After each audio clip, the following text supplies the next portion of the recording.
గురించిన ప్రార్థనలు, భావనలు వరుసగా మనం అధ్యయనం చేసుకుంటూ వస్తున్నాం. తండ్రి,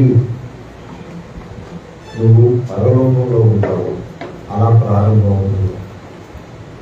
ఒక తెలుగులోనే మిగిలిన భాషలు నాకు తెలియదు.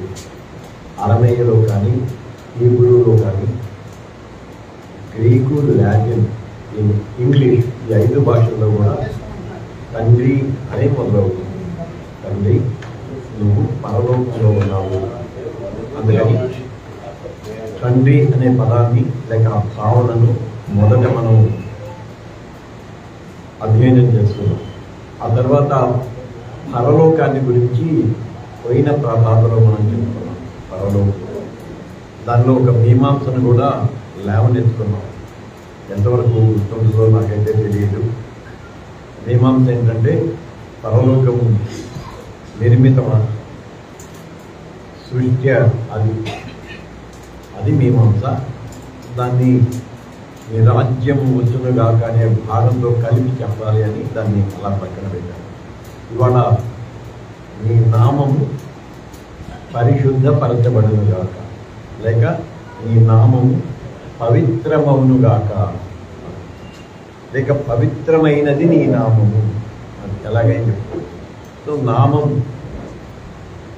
ఇవాళ నామాన్ని గురించి, నామము అనే భావనను గురించి, లేక దేవనామము అనే ప్రత్యేక అంశాన్ని గురించి మనం ప్రభాతంలో అధ్యయనం చేసుకున్నాం.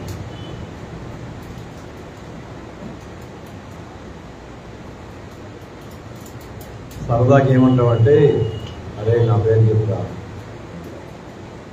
అంటే ఏంటి, నా పేరుకి అంతా విలువ ఉందండి, అంతేగా. వెళ్ళి నా పేరు చెప్పు. ఇంకా మళ్ళీ ఏమంటాం, వాడి పేరు చెబితే పిక్కల కూడా నీళ్లు తాగు అంటారు. వాడి పేరు చెబితే పిక్కల కూడా నీళ్లు తాగు అంటే వాడి పేరే అంతా భయంకరమైనది. నామము,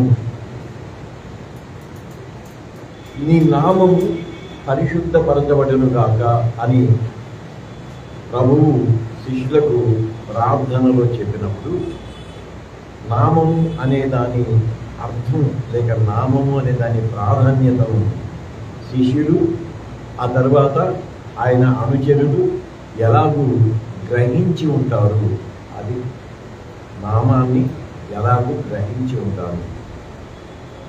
సరే, యేసు కాలం నాటి నామ ప్రాధాన్యతను ఆ తరం యూదులు అన్నాం. ఎందుకంటే యేసు మరణించి పవిత్రాత్మ పోషణ జరిగినంత వరకు క్రైస్తవం ఆవిర్భవించలేదు. కాబట్టి యేసు ఉద్యమములో పాల్గొన్న యూదులు, లేక యేసును అనుసరించిన యూదులు నామము అనే దానిని ఏ భావనలో గ్రహించి ఉంటారు, అది చాలా పెద్ద సబ్జెక్ట్.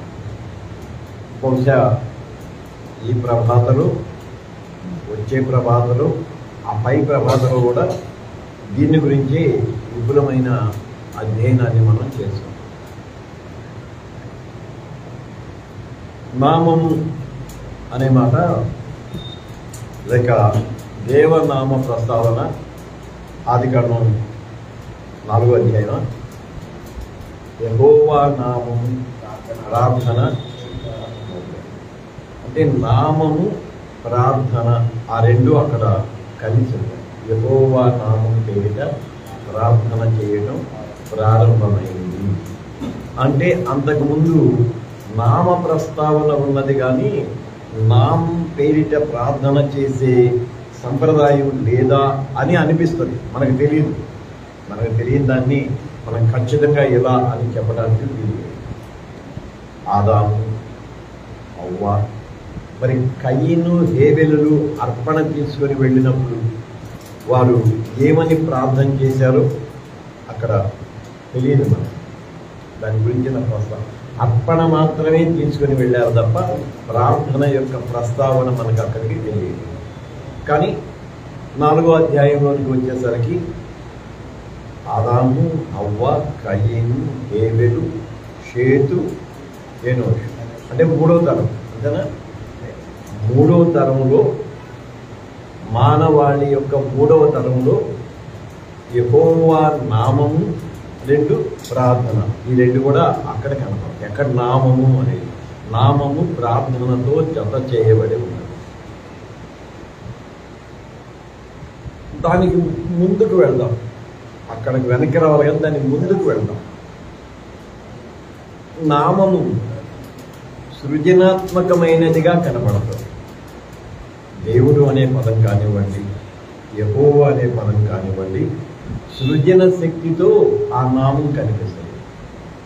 ఆదియందు దేవుడు భూమి ఆకాశములను సృజించను అంటే దేవుడు అనే ఆ పేరు, దేవుడు అనే ఆ నామం ఒక సృజనాత్మకమైన శక్తిని తనలో ఇముడ్చుకున్నదిగా కనిపిస్తుంది. ఆ తర్వాత మూడవ తరానికి వచ్చేసరికి ఆ నామం పేరిట ప్రార్థన చేయడం మొదలైంది. ఇంకా తర్వాత ఆ నామ ప్రత్యేకత, ఆ నామ ప్రస్తావన అంత ప్రాధాన్యతని సంతరించుకోవచ్చు. ఏది అబ్రహాము గారి దగ్గరికి వచ్చేసరికి, అబ్రహాము వాగ్దాన భూమిలోనికి ప్రవేశించిన తరువాత యెహోవా నామము పేరిట బలిపీఠము కట్టించి ప్రార్థన చేసెను. యెహోవా నామము పేరిట బలిపీఠము కట్టించి ప్రార్థన చేసెను. ఇప్పుడు మళ్ళీ అపూర్వ అంటే ప్రారంభ సంప్రదాయాలు రెండింటినీ మనం ఇక్కడ చూస్తాం. కయీను హేబెలు బలిపీఠాన్ని కట్టారు, అక్కడ ప్రార్థన యొక్క ప్రస్తావన కనిపించదు. ఏనోషు దగ్గరకు వచ్చేసరికి బలిపీఠం యొక్క ప్రస్తావన లేదు, కానీ ప్రార్థన ప్రస్తావాన్ని మొదటగా చూస్తాం.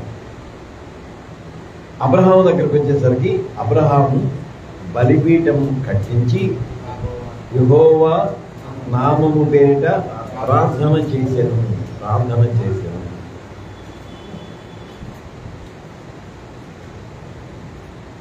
అబ్రహాము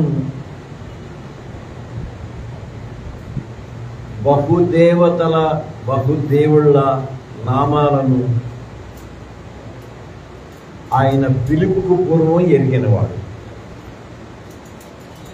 ఎన్ని గుళ్ళు తిరిగాడో, ఎందరు దేవుళ్లకు మొక్కాడో మనకు తెలియదు. మొక్కలేదు అని మాత్రం లేదు, ఎందుకంటే వాక్యమే చెబుతుంది కాబట్టి ఎన్ని గుళ్ళు తిరిగాడు, ఎన్ని దేవతలకు, దేవుళ్లకు, ఆ మెసొపొటేమియా ప్రాంతంలో ఉన్న వాళ్ళకి మొక్కాడు, ఎన్ని నామస్మరణలు చేశాడో, ఎందరు దేవుళ్ళ నామస్మరణ చేశాడో, ఎన్ని చోట్ల బలులు అర్పించాడో, బలిపీఠాలు కట్టించాడో మనకైతే తెలియదు. కానీ యెహోవా నామము ఆయన అంతకుముందు ఎరిగిన నామముల కంటే, అంతకుముందు సందర్శించిన బలిపీఠాల కంటే అత్యున్నతమైనది కనుక యెహోవా నామము పేరిట బలిపీఠము కట్టించాడు.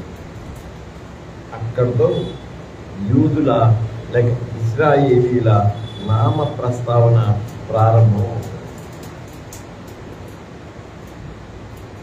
ఇప్పుడు దీంట్లో ఆధ్యాత్మికంగా 2 భావనలు ఉంటాయి. ఒకటేమో సన్నిధి, రెండోదేమో ఆరాధన. ఒకటేమో సన్నిధి, రెండవది ఆరాధన. సన్నిధి అంటే దేవుడు తాత్కాలికంగా సాక్షాత్కరించే నివాస స్థలి అన్నాం మనం. ఇది దేవుని సన్నిధి. ఎక్కడ ప్రార్థన కాదు, ఎక్కడ దేవాలయం ఉంటుందో అది సన్నిధి. అది సన్నిధి. సన్నిధిలో ఏం జరుగుతుంది? ఆరాధన జరిగింది. సో యెహోవా నామం పేరిట బలిపీఠము కట్టించి ప్రార్థన చేశాను అనే దానిలో ఈ 2 ఉంటాయి. ఒకటేమో సన్నిధి, రెండోదేమో ఆరాధన. సన్నిధి, ఆరాధన. కనుక నామములో మొట్టమొదటి భాగం ఏంటంటే సన్నిధి, ఆరాధన. సన్నిధి స్థలానికి సంబంధించింది, ఆరాధన విశ్వాసానికి సంబంధించింది లేదా భక్తికి సంబంధించింది. ఆరాధన, ఈ రెండు. కనుక యెహోవా నామము యొక్క ప్రారంభము తన సన్నిధితో, తనను భక్తులు ఆరాధించే క్రమంతో మనకు పరిచయం అవుతుంది. అంతకుముందు తీసేద్దాం, అంతకుముందు మనం వాటి గురించిన స్పష్టత మనకు లేదు కాబట్టి. ఆ తరువాత సన్నిధి ఆరాధనలో నుండి నామము నిబంధనలోనికి ప్రవేశించింది. సన్నిధి ఆరాధనలోంచి నామము నిబంధనలోనికి ప్రవేశించింది. నేను నీకు దేవుడనై ఉంటాను అని అబ్రహాముతో దేవుడు నిబంధన చేసుకుంటాడు. అక్కడతో సన్నిధి, ఆరాధన, నిబంధన. నీకు దేవుడినై ఉంటాను. నీకు అనగానే ఓకే, మొట్టమొదట ఈజ్ మై పర్సనల్ గాడ్. ఆయన నా వ్యక్తిగత దేవుడు, నా వ్యక్తిగత దేవుడు. వ్యక్తిగత దేవునిగానే గర్భఫలం వచ్చేంత వరకు పరిగణించబడ్డాడు. వ్యక్తి దేవునిగానే అబ్రహాము పరిగణించాడు, వ్యక్తి దేవునిగానే పరిగణించాడు. ఎప్పుడైతే నిబంధనలో క్రియాపూర్వకమైన సున్నతి ప్రవేశపెట్టబడిందో అది కుటుంబానికి ఆపాదించబడింది. అప్పటిదాకా కుటుంబం కాదు, అప్పటిదాకా వ్యక్తి దేవుడే. అబ్రహాము అనే వ్యక్తి యొక్క దైవం, అబ్రహాము వ్యక్తి యొక్క దైవం. ఆ తరువాత కుటుంబ దైవంగా అతను మారాడు. సో నామము వ్యక్తిగత దైవంగా, ఆ తర్వాత కుటుంబ దైవంగా. ఇక్కడ మరొక మీమాంస ఏంటంటే, నాతో పాటు నేను నా పిల్లల్ని చేయబట్టుకుని గుళ్ళోకి తెచ్చుకుంటాను. ఇదివరకు సంగతి. ఇప్పుడు పిల్లల వెంటల ఆదిర్ గారి పిల్లలే రావట్లేదురా, ఇదివరకు. అలాగే పెద్దోడైన దాకా ఉన్న ఇష్మాయేలుకు యెహోవా నామాన్ని ఖచ్చితంగా పరిచయం చేసి ఉంటాడని నేను నమ్ముతాను. అంటే దానికి ఆధారం అని కాదు, ఆ వ్యక్తిగత విశ్వాసం ఏంటంటే ఖచ్చితంగా. ఎందుకంటే ఆయన జీవితంలో అద్భుతాలు చేసిన వాడు. సమృద్ధిలో నుండి ఎడారిలోకి నడిపించాడు, మళ్ళీ సమృద్ధిని అనుగ్రహించాడు. నిస్సంతు స్థితి నుండి సంతు స్థితిలోనికి ఆశీర్వదించాడు. కాబట్టి పైగా ఇష్టమైన పిల్లాడు, ఇంకా ఇసాకు పుట్టలేదు, ఇష్టమైన పిల్లాడు. ఎందుకని ఇష్టమైన పిల్లాడు? ప్రథమ పిల్లోడు కాదు, కుర్రపిల్లకి పుట్టాడు. ఎవరిని పెట్ట అంతేనా? ఇతగాడేమో అరే వాస్తవాలు చెప్తున్నావా, నేనేమన్నా అబద్ధం చెబితే, నేనేమన్నా తప్పు చెబితే దేవుడు నన్ను క్షమించును కాక, కానీ వాక్యమే నేను చెబుతుంది. అంతేనా? ఈ పిల్ల శారం మేము వృద్ధురాలు, ఈ పిల్ల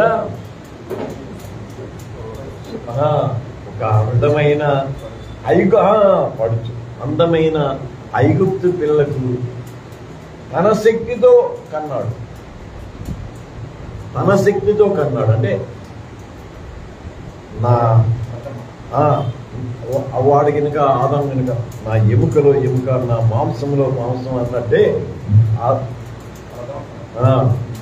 అసలు you are my production.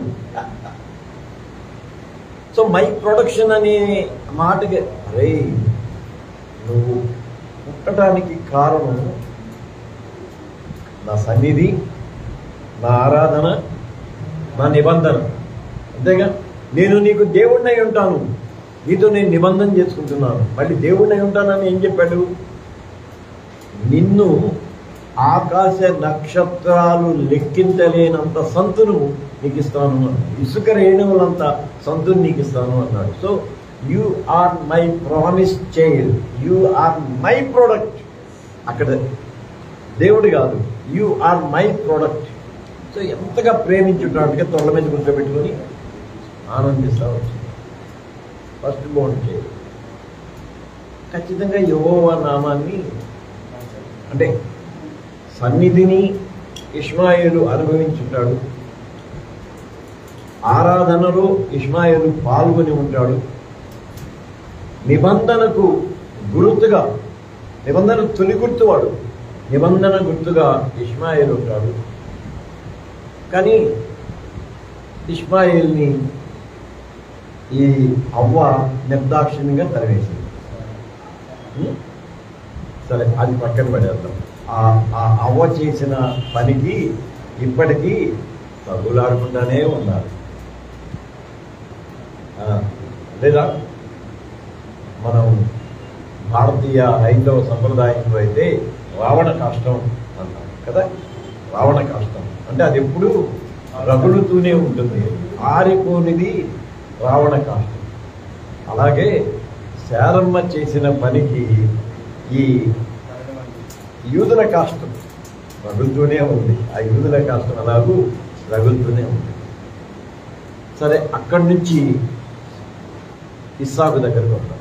Again ఇస్సాకు బలిపీఠం కట్టించి యెహోవా నామము పేరిట ప్రార్థన చేసేది. నేను డిఫరెన్స్ నాకు గుర్తుండవు, మీకు తెలుసుగా. చూడద్దు లేరా, నీకు గుర్తుంటుంది లేదా మీకు? యెహోవా నామము పేరిట ప్రార్థన చేసింది. అగైన్ బలిపీఠము కట్టించి ప్రార్థన. నామము అంటే సన్నిధి, ఆరాధన, మళ్ళీ నిబంధన, వాగ్దానం కూడా, నిజ వాగ్దానం, ఇవన్నీ అక్కడ మనం చూస్తాం. ఆ తర్వాత యాకోబు దగ్గరికి వస్తాం. యాకోబు కూడా యెహోవా నామము పేరిట ప్రార్థన చేసెను. సో ఈ పరంపర అబ్రహాముతో ప్రారంభమైన పరంపర ఇది.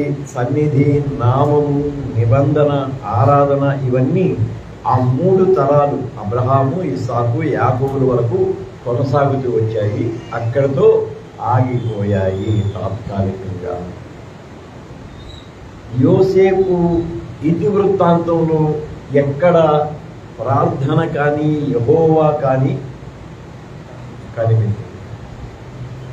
ఎలోహిం అన్నాడు, అదే దేవుడు అనే పదం వాడాడు, కానీ ఎక్కడ ప్రార్థన కానీ, ఆరాధన కానీ, సన్నిధి కానీ, నిబంధన ప్రస్తావన కానీ ఎక్కడ యోసేపు దగ్గర కనపడదు. లేదు కదా, బలిపీఠం కూడా లేదు. సో యోసేపు దగ్గర ఈయన సైలెంట్ అయిపోతాడు అంతే. యెహోవా నామము మౌనమైపోయింది. అక్కడ ఇంకా మనం అంగీకరించాల్సిన విషయం ఏంటంటే, రాజు ఆ స్థానంలో 2వ స్థానంలో ఆయన హెచ్చించబడ్డాడు అని మనం లేఖనం ప్రకారం నమ్ముతున్నాం. అంటే ఖచ్చితంగా అనుదిన పూజాది కార్యక్రమాలలో ఇతడు పాల్గొన్నారు. ఐగుప్తీయుల సకల దేవతలను యోసేపు ఆరాధించి ఉంటాడు అని ప్రమోదం నిర్ధారించాలి. వాడు హీబ్రూ కాబట్టి.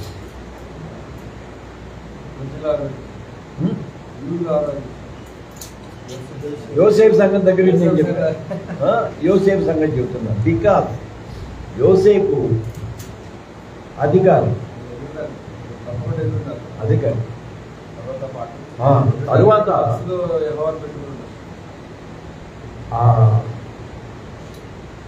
మిద్యానీయులు ఐగుప్తీయులకు అమ్మటానికి వాణిజ్యం కోసం తీసుకెళ్ళేప్పుడు కదా ఈ పిల్లాన్ని తీసుకెళ్ళింది.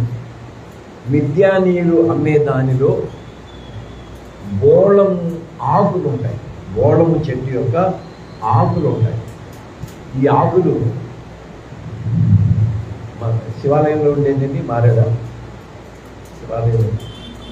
శివాలయంలో చెట్టు. ఈ ఆకు తేమని మిగిల్చింది.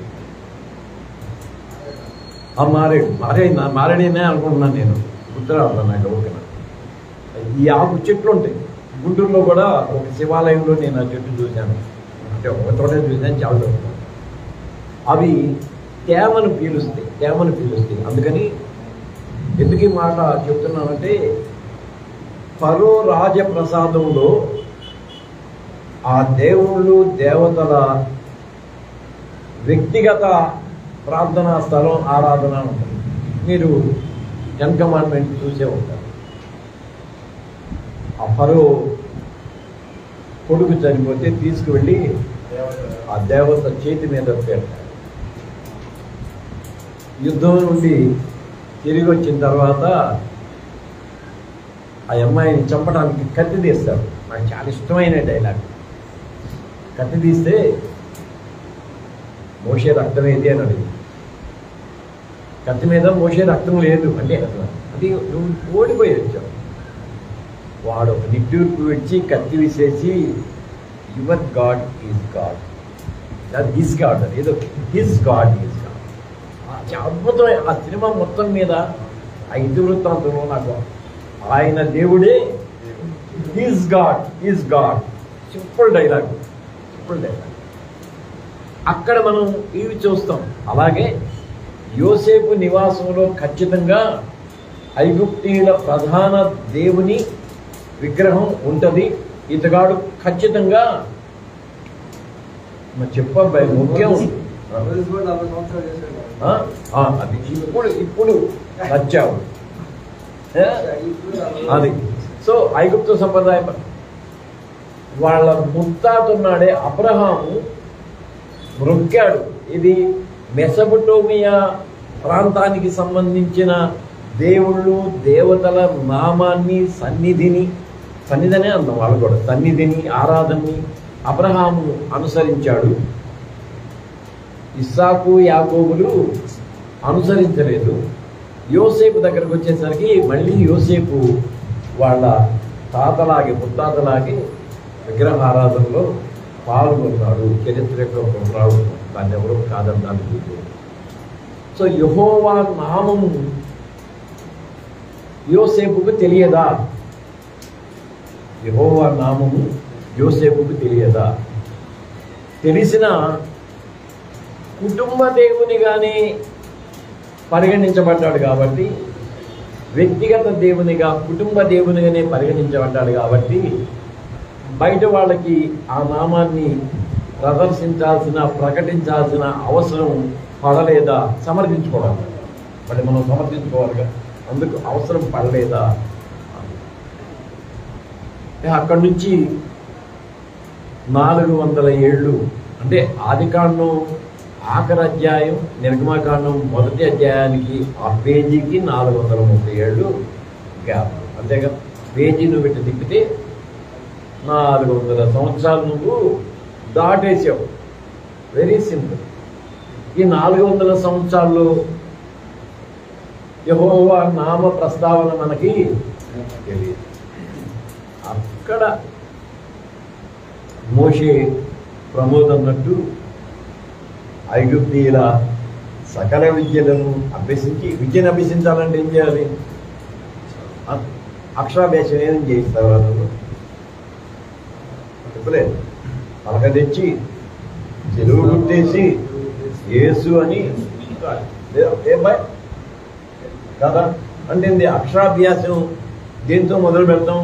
దేవనామంతో, దేవ ఆరాధనతో మనం మొదలు పెడతాం. మోషే ఐగుప్తీయుల సకల విద్యలను అభ్యసించాడు. సకల విద్యలను సాముగారిని నేర్చుకోవడానికి వెళ్తే గురువుకి దండం పెట్టాలి. బాణాయిట తిప్పేసి ఆయన పాదాల దగ్గర తని చేయాలి. నాట్యం నేర్చుకోవడానికి వెళ్తే గురువుకి లేకపోతే ఆ నేర్పించే ఆవిడికి దండం పెట్టాలి. అంటే ప్రతి విద్యలో దైవారాధన, గురు ఆరాధన ఉంటుంది. మోషే ఐగుప్తీయుల సకల విద్యలు నేర్చుకున్నప్పుడు వాటికి సంబంధించిన దేవతారాధనలన్నింటిలో ఖచ్చితంగా పాల్గొని ఉంటాడు మోషేకి. అప్పుడు అక్కడికి వెళ్ళిన తర్వాత ఇది ఇవాళ అధ్యయనంలో చాలా ప్రధానమైనది. అగ్నిపొదలోనికి వెళ్ళిన తర్వాత అగ్నిపొద దర్శనంలో పేరు అడుగుతాడు. అప్పటిదాకా అడగదు. నీ పేరేంటి, నీ పేరేంటి అన్నాడు. ఏం చెప్పాడు? నేను నేనైనా నేను. I am who I am. I am that I am అంటాం మనం. అట్లాగా ఐఆమ్ హూ నేను ఎవరు అంటే నేనే రా అంటాం కూడా. ఐఆమ్ దట్ ఐఆమ్ అని చెప్పి మనం మామూలుగా చదువుతాం. ఐఆమ్ దట్ ఐఆమ్ కాదు. I am who I am. అది that is the real translation. I am who I am. నేను ఎవరినై ఉన్నానో నేనేందో అదే, అంతే. I am who I am. అది పేరా? నేనేమడిగాడు? నీ పేరేం చెప్పు అన్నాడు. ఆయన ఏం చెప్పాడు? నేనేమై ఉన్నానో అదే. అది పేరా? సంపత్తు పేరు అబ్బాయి అది. ఎస్, స్వభావం. అక్కడ ఆయన తన స్వభావాన్ని మొదట చెప్పాడు. తన స్వభావాన్ని. ఈ స్వభావంలో హూ ఐయామ్ అంటే నేను ఉన్నవాడను అనువాడను. అంటే ఆయన నిత్యత్వాన్ని, ఇటర్నిటీని, ఆయన శాశ్వతత్వాన్ని, ఆయన సార్వభౌమాధిపత్యాన్ని అన్నింటినీ వ్యక్తం చేసే తన స్వభావాన్ని మొదట చెప్పాడు. చెప్పి ఆ తర్వాత మీమాంస పడేశాడు. మనం దీంట్లోనికి వెళ్ళాం. నేను యెహోవా అనే నా నామాన్ని పితరులకు బయలుపరచలేదు అన్నాడా? అంటే ముందు చెప్పింది ఏం చెప్పద్దా?